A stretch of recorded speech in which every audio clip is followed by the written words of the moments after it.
Hello everyone, welcome to my channel. तो आज हम पढ़ने जा रहे हैं पार्टनरशिप। पिछले वीडियो लेक्चर्स में मैंने आपको बिजनेस स्टडी में सोल प्रोप्राइटरशिप पढ़ाया था। मैं आप सबको सजेस्ट करूंगी कि आप पार्टनरशिप समझने से पहले सोल प्रोप्राइटरशिप के लेक्चर्स एक बार देख लीजिए, ताकि आप सोल प्रोप्राइटरशिप से पार्टनरशिप को लिंक कर सकते हैं। आपको पता चलेगा कि पार्टनरशिप की ज़रूरत हमें क्यों पड़ी। तो आइए शुरू करते हैं पार्टनरशिप के इंट्रोडक्शन से। तो इंट्रोडक्शन में इसमें बताया गया है कि सोल ट्रेडरशिप में, जैसा कि हम सब ने पढ़ा था, अगर आपने लेक्चर्स देखे होंगे तो आपको पता होगा कि एक अकेला पर्सन बिजनेस को हैंडल करता है, उसके पास लिमिटेड कैपिटल होती है और उसके पास मैनेजरियल एबिलिटी भी लिमिटेड होती है, क्योंकि उसने अकेले नहीं सब बिजनेस को मैनेज करना होता है। बट अगर हम अपने बिजनेस को, सोल ट्रेडरशिप को अगर हम एक्सपैंड करना चाहते हैं, बढ़ाना चाहते हैं, तो हमें ज़्यादा लोगों की ज़रूरत पड़ेगी। जब ज़्यादा लोग आकर अपने हाथ बटाएंगे हमारे काम में, हमारे बिजनेस में, तो वो हमारे पार्टनर्स होंगे। और क्योंकि वो पार्टनर्स हैं तो वो हमारे बिजनेस में कैपिटल लेके आएंगे। साथ ही साथ उनकी मैनेजरियल एबिलिटीज़ से हमारे बिजनेस की अच्छी ग्रोथ हो सकती है। सारे पार्टनर मिलकर डिसीजन लेंगे और बिजनेस काफ़ी अच्छे से एक्सपैंड किया जा सकता है। काम की डिवीजन होगी, क्योंकि सभी पार्टनर्स अपने अपने हिस्से का काम करेंगे तो काम बंट जाएगा। और रिस्क भी कंसंट्रेट किया जा सकता है, क्योंकि सारे पार्टनर्स मिलके उस रिस्क को आपस में डिवाइड कर लेंगे। तो इस तरह हमारे बिजनेस का जो स्केल है वो बढ़ सकता है और साइज भी बढ़ाया जा सकता है। तो ये था हमारा पार्टनरशिप का इंट्रोडक्शन। तो चलिए अब हम पार्टनरशिप को उसकी डेफिनेशन से समझते हैं। पार्टनरशिप की डेफिनेशन जो हम पढ़ने जा रहे हैं वो इंडियन पार्टनरशिप एक्ट 1932 के सेक्शन 4 के अंडर दी गई है। इसमें यह बताया गया है कि पार्टनरशिप में क्या होता है कि पार्टनरशिप दो लोगों के या दो से ज़्यादा लोगों के बीच का रिलेशनशिप होता है। और इस रिलेशनशिप में जो भी पार्टनर्स बिजनेस करने के लिए एग्री करते हैं, उन सब में प्रॉफिट्स को बांटा जाता है। जो पार्टनरशिप का बिजनेस है वो सारे पार्टनर्स से मिलकर भी कैरी किया जा सकता है, मतलब सारे पार्टनर्स मिलकर उस बिजनेस को चला सकते हैं, या फिर कुछ पार्टनर्स सभी पार्टनर्स के बिहाफ पे उस बिजनेस में मेनली काम करेंगे। तो ये थी पार्टनरशिप की डेफिनेशन। आइए आगे पढ़ते हैं पार्टनरशिप के एसेंशियल्स। तो पार्टनरशिप में क्या क्या चीज़ें ज़रूरी हैं वो हम पढ़ते हैं। वॉलंटरी एसोसिएशन ऑफ 2 और मोर पर्सन्स। वॉलंटरी एसोसिएशन का मतलब ये है कि उन जो पार्टनर जिन्होंने पार्टनरशिप बिजनेस में ज्वाइन किया है वो अपने मर्जी से इस बिजनेस में आए हैं, जुड़े हैं, और उन पे कोई भी हमने उसे फोर्स नहीं किया है। तो वॉलंटरी एसोसिएशन होना चाहिए दो या दो से ज़्यादा पर्सन का। दो पर्सन मिलेंगे तो ही वो पार्टनर बनेंगे, दो से कम अगर अकेला पर्सन है तो वो सोल प्रोप्राइटरशिप हो जाता है।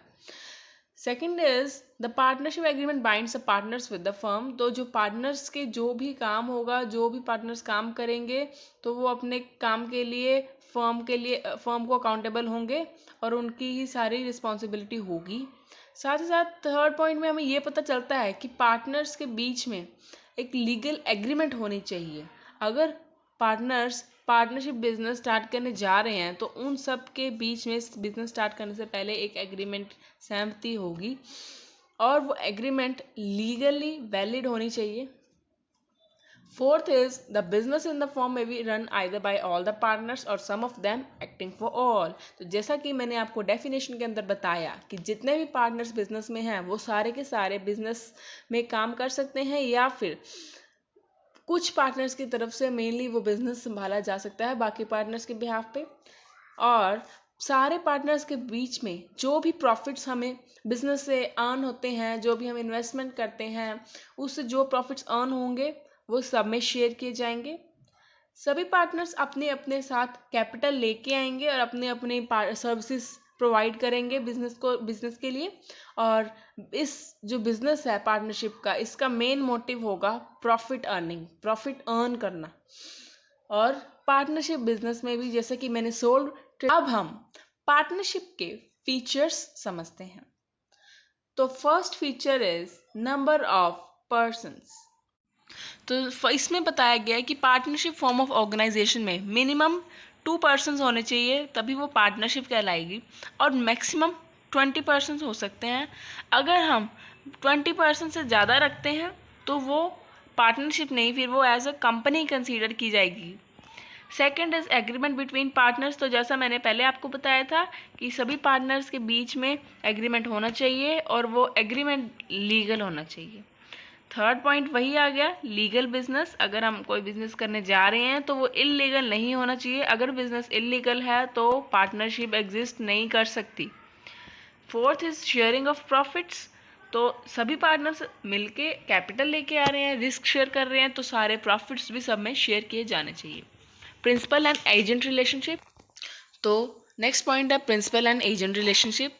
तो पार्टनर अपनी एक्टिविटीज से फर्म को रिस्पॉन्सिबल ठहरा सकता है, बाइंड कर सकता है, तो इसलिए वो एजेंट है। एंड एज अ प्रिंसिपल अगर दूसरे पार्टनर्स की जो भी एक्टिविटीज होती हैं उससे पार्टनर खुद भी बाउंड हो सकता है, तो इसीलिए इसके बीच में प्रिंसिपल और एजेंट का रिलेशनशिप होता है।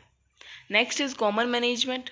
सारे पार्टनर्स मिलकर डिसीजन लेते हैं, जो भी डिसीजन है सभी पार्टनर्स का उसमें कंसेंट होना चाहिए और सभी पार्टनर्स का बिजनेस को चलाने में, उसकी वर्किंग में पार्टिसिपेट करने का इक्वल राइट है। Next is unlimited liability. Liability सभी पार्टनर्स की अनलिमिटेड है। लाइबिलिटी चुकाने के लिए, बिजनेस के डेट्स चुकाने के लिए पार्टनर्स अपने पर्सनल प्रॉपर्टीज को भी बिजनेस में ला सकते हैं। Restriction on transfer of shares. जो भी शेयर्स पार्टनर्स के पास हैं वो कोई भी पार्टनर अपने शेयर को किसी और पर्सन को नहीं सेल कर सकता, और ये सब अगर वो करना चाहता है तो उसे बाकी पार्टनर्स की कंसेंट लेनी पड़ेगी, उनसे पूछना पड़ेगा, सब मिलकर डिसीजन लेना पड़ेगा, तो ही ऐसा हो सकता है।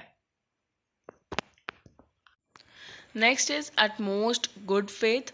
सारे पार्टनर्स के बीच में फेथ होना चाहिए क्योंकि वो सब इकट्ठे काम कर रहे हैं। सारी इन्फॉर्मेशन उनको बिजनेस में डिस्क्लोज करनी चाहिए क्योंकि एज अ पार्टनर सबकी इक्वल रिस्पॉन्सिबिलिटी बनती है।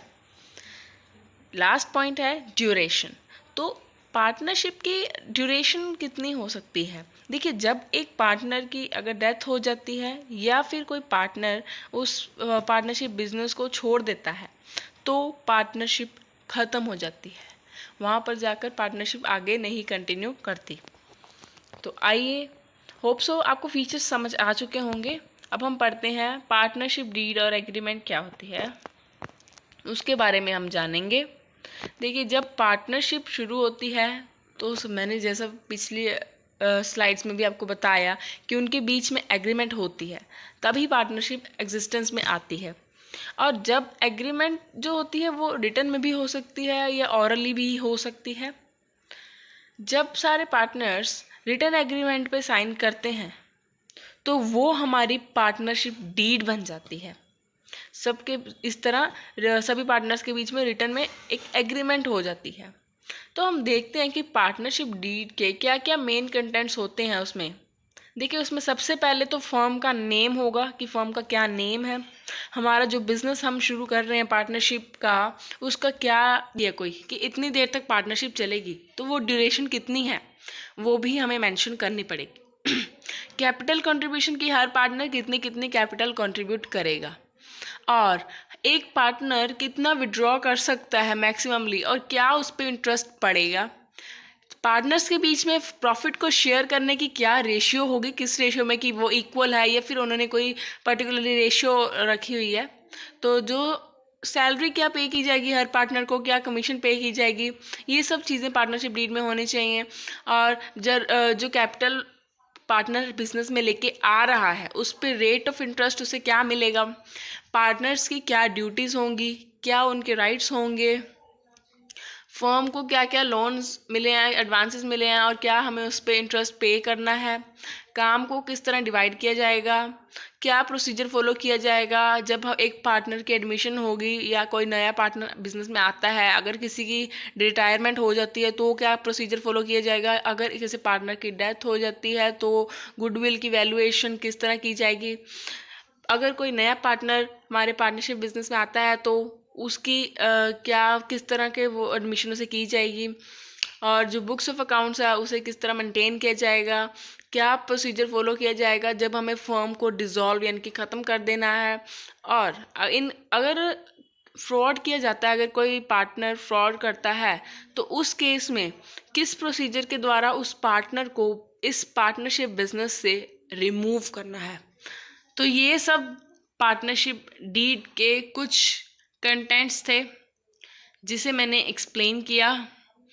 तो मुझे उम्मीद है कि आपको पार्टनरशिप काफ़ी हद तक समझ आ चुका होगा, और साथ ही साथ ये पार्ट 1 है। पार्ट 2 मैं अपने नेक्स्ट वीडियो में आपको बताऊंगी, और उसमें पार्टनरशिप के डिटेल में हम स्टडी करेंगे, एडवांटेजेस डिसएडवांटेजेस एंड ऑल। तो बने रहिए मेरे चैनल के साथ, और मेरे चैनल को प्लीज़ लाइक कीजिए, शेयर कीजिए, सब्सक्राइब कीजिए, ताकि आपको मेरे नेक्स्ट वीडियो की नोटिफिकेशंस मिलती रहें। Thank you very much, all the best.